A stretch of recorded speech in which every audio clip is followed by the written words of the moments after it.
Chapter 20. Just before the monster bit into him, something yanked Jack backward.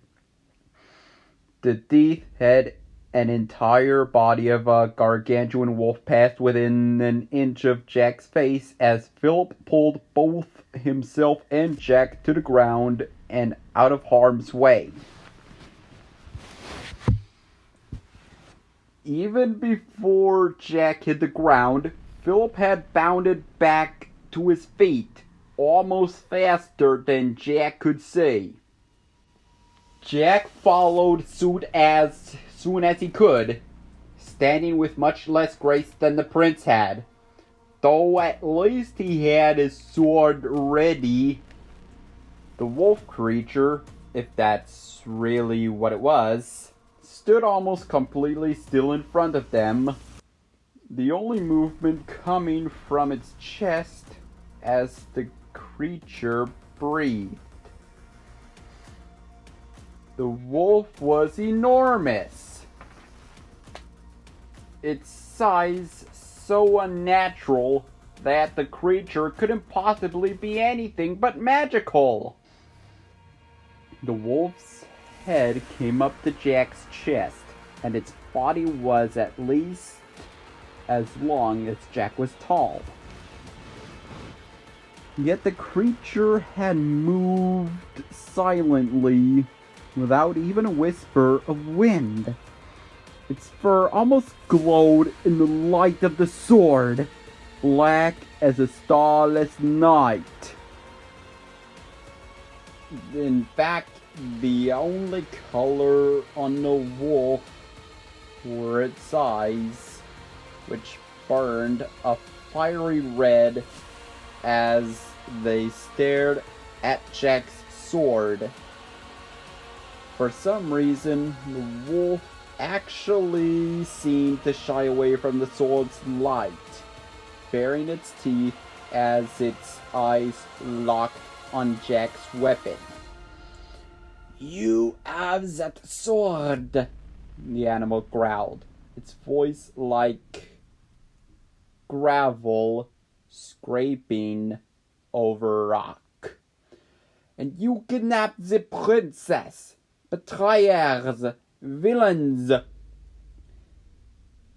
Neither of you will live to boast of your deeds."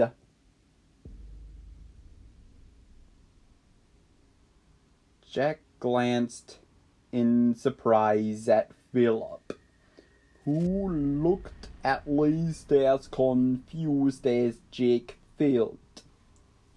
A talking wolf? Hadn't all the intelligent animals been put to death in the Black Forest decades ago? But even more odd was what it had said. "Kidnappers?" Jack asked, keeping the sword between him and the wolf at all times. "Us? You're the one who stole the princess." The wolf growled again, his voice even lower. "You took the girl from her home. Little did you know that this child is under my protection."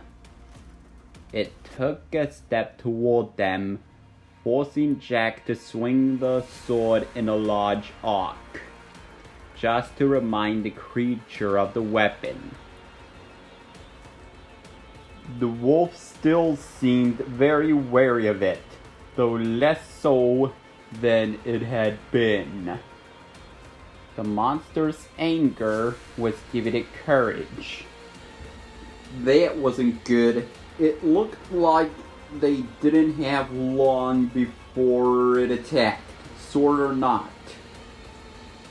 "You wish to protect her?" Philip asked. "But how do you know her?"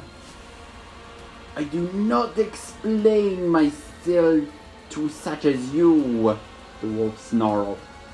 "Do not seek to confuse me. You must know me from my time with the Snow Queen." That should tell you that I mean to protect this girl with my life. Philip gasped. So that is who you are, he said. The Wolf King. The wolf's only response was a growl. The Wolf King? Jack said, looking from Philip to the wolf and back again. Are you sure? How many other intelligent wolves survived the purge? Philip said. It must be him. And the time he served with the Snow White. Jack took another quick look in Philip's direction. I don't hear him confirming it.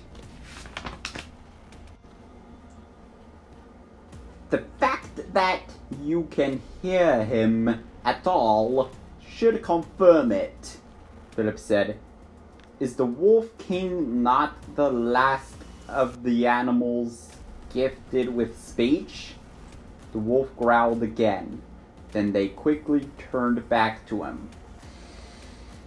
We don't want to hurt you, Mr. Wolf King, sir, Jack said slowly. You know, despite the fact that you already tried to eat me, you are foul betrayers, the wolf roared. And you were foolish enough to bring the princess here to the Black Forest. No human may depart this place alive, not without my say. The forest will not allow it. Your death shall be a lesson to any who dare. We're not kidnapping May, Jack shouted. We're trying to unkidnap her. Rescue her grandmother. You know, the Snow Queen. Jack waved the sword around to emphasize his point.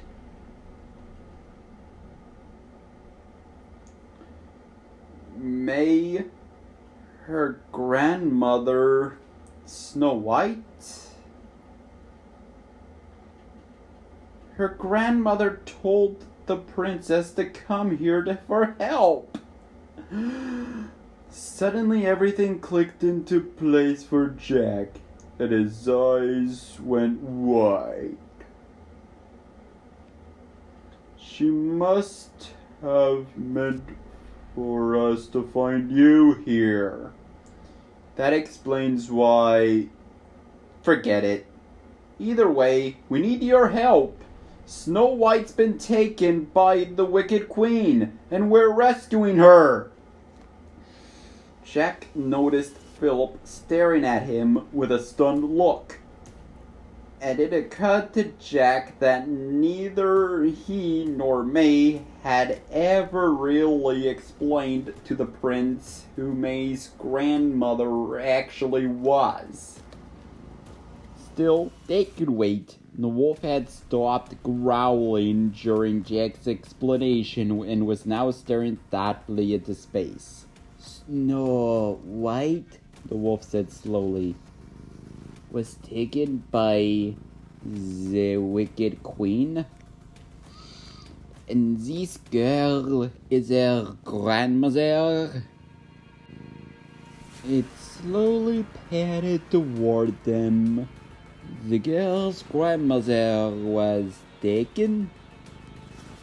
The wolf eyed Jack closely, as if watching for Jack's reaction. If what you say is true, he growled, then I can help you.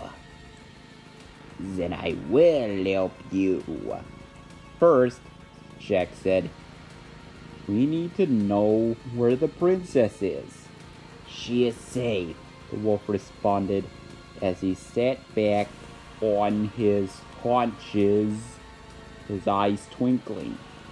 For some reason, when the wolf spoke now, it almost seemed to be smiling. Probably due to the curve of its jaw. You will see her when I become satisfied with the truth of your tale. Oh, and how shall you do that exactly? The prince asked, shaking off his shock over the revelation about May's grandmother. The wolf licked his lips. Blood never lies, he growled. Jack wanted to laugh at the sheer insanity of what the wolf was suggesting. Unfortunately, the animal looked completely serious. You want to bite us? Jack asked incredulously. Are you kidding? A bite isn't necessary, the wolf said. I only need to taste your blood. Cut yourself, if you prefer, or I will do it. I care not. He is kidding, right? Jack said to Philip, looking for a voice of sanity. Unfortunately, the prince let him down yet again. Shall we use your sword, then? Philip asked calmly. Jack sighed. Really, Philip? This sounds like a good idea to you? If that's the only way to gain his trust, Philip said, then I shall do it. The princess, he paused, then swallowed, and her grandmother, Snow White, require our help. For them, I would gladly give my life. Jack rolled his eyes. You know, May's not here. You can tone down the whole noble Princeton. Besides, you're probably a bit more useful to them alive than dead. The prince smiled. I didn't realize you considered me to be of help. Jack grimaced. Don't let it go to your head. Either way, we don't have to use my sword. Hold on. He reached into his grandfather's bag and produced the knife he and May had discovered back at the witch's cottage, then handed it to Philip. You first. Ready, Wolf? Philip said, grasping the knife in his palm. The Wolf King licked his lips and nodded. The prince closed his eyes, took a deep breath, then yanked the knife through his hand. He let out the breath explosively, then opened his hand. There wasn't a scratch on it,